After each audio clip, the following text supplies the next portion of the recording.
Baahubali franchise के makers जहां एक तरफ बाहुबली 3 का हिंट दे रहे हैं, वहीं इस यूनिवर्स की anime film Baahubali the eternal war को लेकर डायरेक्टर ईशान शुक्ला ने बेहद दिलचस्प खुलासे किए हैं। 2 पार्ट में बनने वाली इस फिल्म की कहानी अमरेंद्र बाहुबली की परलोक यात्रा और देवासुर संग्राम पर बेस्ड होगी।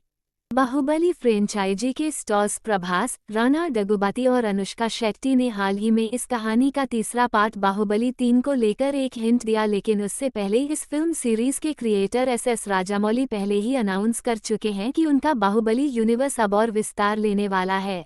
इस यूनिवर्स से राजमौली ने 2 पार्ट में बनने वाली anime film Baahubali the eternal war announce की थी। इस एनिमे फिल्म का अनाउंसमेंट टीजर देखकर ही इंडियन सिनेमा फैंस की एक्साइटमेंट बहुत बढ़ गई थी। Baahubali the eternal war Amarendra Baahubali की कहानी है, जिसकी आत्मा मरने के बाद एक बड़े उद्देश्य को पूरा करने की यात्रा पर है, देवासुर संग्राम।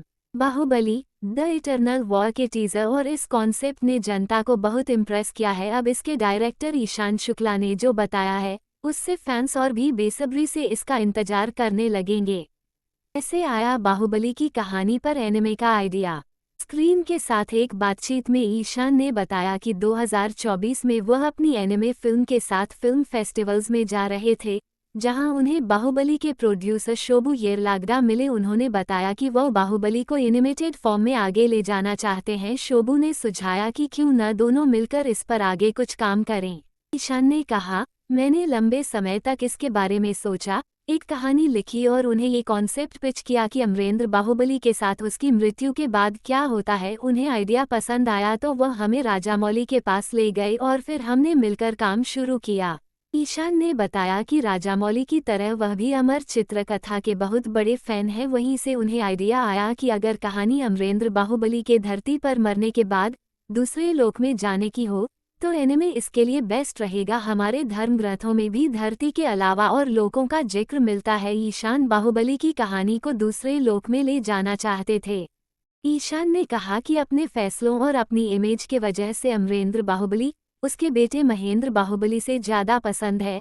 मुझे लगता है कि वह भगवान राम के किरदार जैसा था, बहुत पवित्र। ऐसे व्यक्ति के साथ जब कुछ बुरा होता है तो आपको लगता है कि नहीं, उसकी कहानी में अभी और कुछ बाकी होगा। हम यह एक्सप्लोर करने की कोशिश में हैं कि वह अब मृत्यु के बाद परलोक में क्या सोच रहा है और वहाँ उसके सामने क्या चॉइसेस हैं।